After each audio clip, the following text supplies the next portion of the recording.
Tweety का आने वाला है बर्थडे, इसीलिए ट्वीटी की मौसी जयपुर आई है। तो बर्थडे की ही आज प्रिपरेशन करने के लिए हम निकल गए। सबसे पहले हम बर्थडे का वेन्यू देखने गए। कुछ आउटर में झूले लगे हुए थे जो हमें पसंद नहीं आए, क्योंकि आउटर में बर्थडे कैसे होगा। फिर हमने कुछ गेम जोन्स विजिट किए जो हमें ठीक लग रहे थे। फिर हमने कई गेम जोन्स में जाके थोड़ा बातें की और डिसाइड किया कि क्या करना है। उसके बाद हम चले गए ड्रेस शॉपिंग करने के लिए। ड्रेस शॉपिंग करने गए तो इतनी प्यारी प्यारी ड्रेसेस आई हुई थी। पहले हम शॉपर स्टॉप में गए जहाँ बहुत प्यारी प्यारी ड्रेसेस मिली, बट जो हमें पसंद आ रही थी उसमें हमें साइज नहीं मिल रहा था, और जिसमें साइज मिल रहा था वो हमें सर्दियों के लिए सही नहीं लग रही थी। बहुत प्यारी प्यारी फ्रॉक्स भी आई हुई थी, बट ट्वीटी को फ्रॉक पहनना वैसे भी पसंद नहीं है। ये ड्रेस मुझे बहुत प्यारी लगी, बट इसमें साइज नहीं था।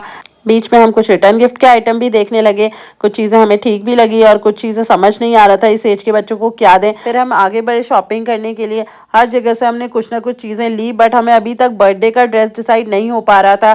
एक मॉल से दूसरे मॉल बस ऐसे ही हम घूमते रहे। लाइफस्टाइल गए, मैक्स गए, ज़ारा गए, सब जगह से चीजें हमने खरीदी, बट फिर भी लास्ट में हम लोकल मार्केट आए, वहां से भी हमने चीजें खरीदी। बट स्टिल हमें समझ नहीं आ रहा था हम क्या बर्थडे में पहनाएं।